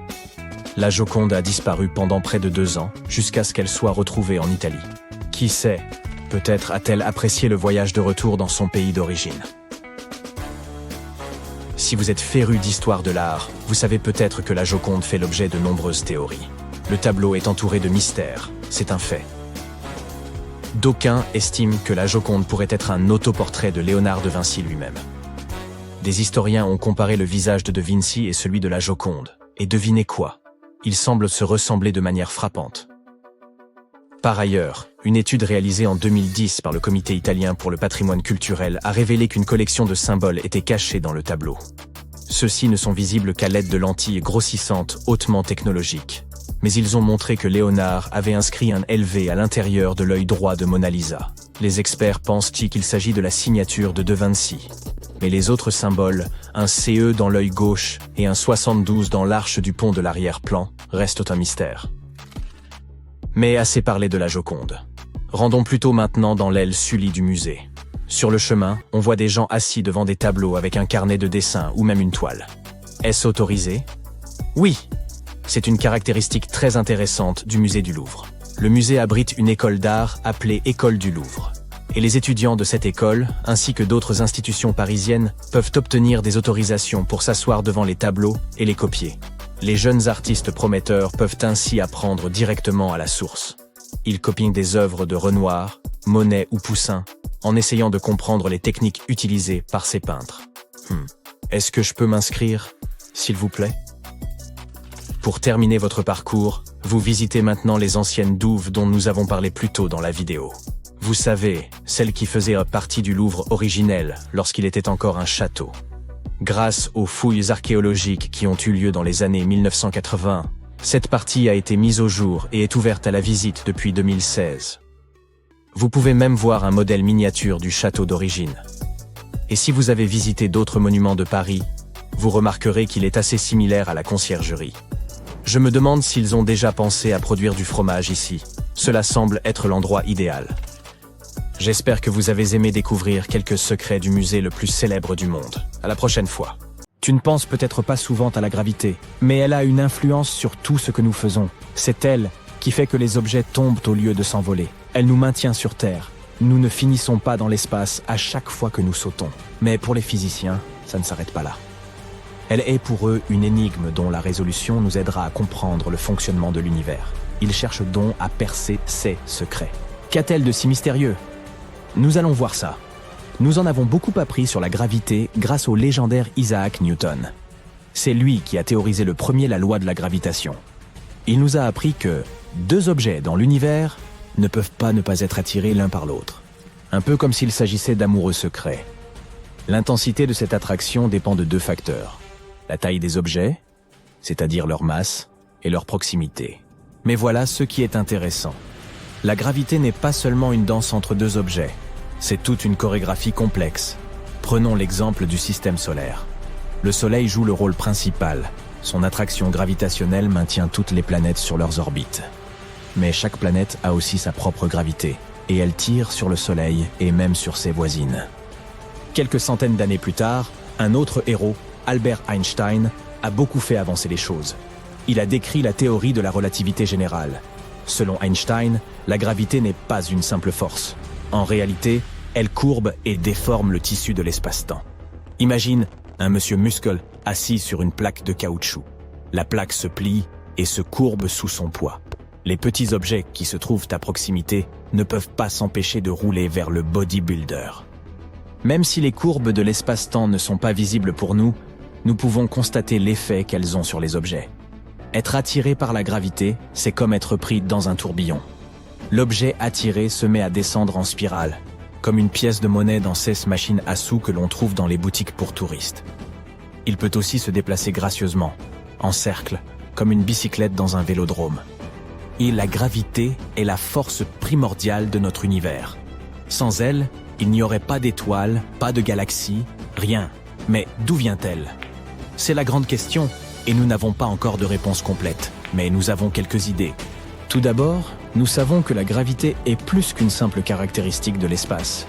C'est une force qui rassemble les choses. Étonnamment, c'est la force la plus faible de toutes. Mais jetons un regard différent sur tout ça. Tu risques d'être surpris. Au lieu d'une force qui pousse ou attire directement les objets, il s'agirait d'une danse. Et aussi étonnant que cela puisse être, la gravité n'est pas seule dans cette danse. Elle partage la vedette avec d'autres forces, comme l'électromagnétisme par exemple. Imaginons deux électrons. Ce sont nos danseurs. Ils ne se guident pas l'un l'autre directement comme tu le fais quand tu danses, toi. Au lieu de cela, l'un des électrons crée un champ autour de lui, un champ de force invisible. Ce champ prépare le terrain pour le spectacle. L'autre électron détecte ce champ et commence à tourner et à interagir avec lui. C'est comme s'ils suivaient tous deux une chorégraphie. Lorsque nous observons cette danse, nous avons l'impression que le deuxième électron est poussé ou tiré par le premier. En réalité, il s'agit de mouvements complexes et d'interactions entre les danseurs et le chant qui les réunit. Les danseurs ne se touchent jamais, mais leurs interactions à l'intérieur du chant donnent l'impression qu'ils sont liés. C'est un beau spectacle. Ce chant et les mouvements qui s'y déploient créent l'illusion que nous sommes en présence de force. C'est ce que nous appelons la gravité. Et même s'il ne s'agit pas d'une force au sens habituel du terme, elle se comporte comme telle. Nous la qualifions de force émergente, car elle provient de l'interaction entre l'espace et les objets. Certains scientifiques évitent par conséquent le terme de force gravitationnelle et lui préfèrent celui d'interaction. Il s'agit simplement d'une façon qu'ont les particules de se mélanger et d'échanger de l'énergie et des informations. Interaction électromagnétique, interaction gravitationnelle, tout cela participe d'une même chose. C'est du moins l'une des théories. D'autres scientifiques pensent que la gravité serait constituée de minuscules particules appelées gravitons. Ces particules agissent secrètement et font s'attirer les objets entre eux. Cependant, nous n'avons pas encore été en mesure de voir directement ces insaisissables gravitons. Mais selon cette théorie, la gravité serait à la fois une force et une particule. Comme tu peux le constater, nous avons du mal à expliquer le fonctionnement de la gravité à grande échelle. Mais nous avons au moins une bonne compréhension de son fonctionnement dans certaines situations. L'orbite des planètes autour du Soleil, la chute des objets, et ainsi de suite. Mais que se passe-t-il lorsque nous passons à l'échelle atomique? Et si nous nous aventurons dans les profondeurs des trous noirs et du Big Bang? C'est ici que tout commence à dérailler pour nous. D'abord, voyons un peu ceux qui se trament en mécanique quantique. Il se passe quelque chose de particulier dans ce monde minuscule. La gravité, la force qui rassemble les choses, semble s'effacer. À l'échelle microscopique, D'autres forces, comme l'électromagnétisme, prennent le devant de la scène et semblent éclipser la gravité. Les scientifiques s'interrogent sur la possibilité d'un tel phénomène. Pourquoi la gravité disparaît-elle soudainement? Nous n'en avons encore aucune idée. Et lorsqu'il s'agit des échelles les plus grandes, avec d'immenses objets comme les trous noirs, la question atteint un tout autre niveau de complexité. Par exemple, à l'intérieur d'un trou noir, les lois de la physique et de la gravité telles que nous les connaissons n'ont plus cours. Même chose lorsque nous essayons de comprendre ce qu'il en était de la gravité immédiatement après le Big Bang. D'où vient-elle? Nous n'en savons rien. Nous nous trouvons dans un brouillard cosmique absolu. Mais rassure-toi, les scientifiques travaillent d'arrache-pied pour en savoir toujours plus sur cette énigmatique force émergente. Ils réalisent toutes sortes d'expériences et utilisent des technologies de pointe pour en déchiffrer le code. Même s'il nous reste encore beaucoup de choses à comprendre, nous progressons chaque jour. Par exemple, c'est ce qu'est une lentille gravitationnelle, c'est comme un beau tour de magie. Imagine un rayon de lumière intrépide empruntant une trajectoire rectiligne à travers l'univers. Mais lorsqu'elle croise l'attraction gravitationnelle d'un objet massif, cette trajectoire se transforme en de véritables montagnes russes. La gravité de l'objet massif plie le tissu de l'espace-temps, créant un effet de miroir déformant. Notre courageux rayon lumineux se voit courbé et tordu autour de l'objet massif, suivant une trajectoire nouvelle et inattendue. Mais en changeant de trajectoire, la lumière nous révèle aussi des merveilles lointaines et cachées qui nous seraient autrement restées invisibles. La lumière peut grossir, déformer ou multiplier l'image des objets lointains. Ainsi, tout ce qui jouait à cache-cache avec nous devient soudain visible, comme les trous noirs. Il existe également quelque chose d'incroyable, les ondes gravitationnelles. Einstein avait prédit leur existence il y a des décennies. Mais ce n'est que récemment que nous avons eu confirmation. Pour les scientifiques, il s'agit là d'une avancée considérable. Ces ondes sont comme les échos d'événements cosmiques cataclysmiques, tels que la collision de trous noirs massifs ou la naissance des étoiles. Comme un caillou qui tombe dans l'eau lisse d'un étang, ces grands événements provoquent un effet d'ondulation. Mais ce n'est pas l'eau, ici, qui ondule et se déforme, c'est l'espace-temps lui-même. Les scientifiques ont récemment mis au point un moyen d'écouter ces ondes gravitationnelles. Ils ont créé des instruments capables de les détecter. Ces instruments, appelés interféromètres, sont comme des oreilles très fines qui écouteraient les vibrations subtiles de l'univers.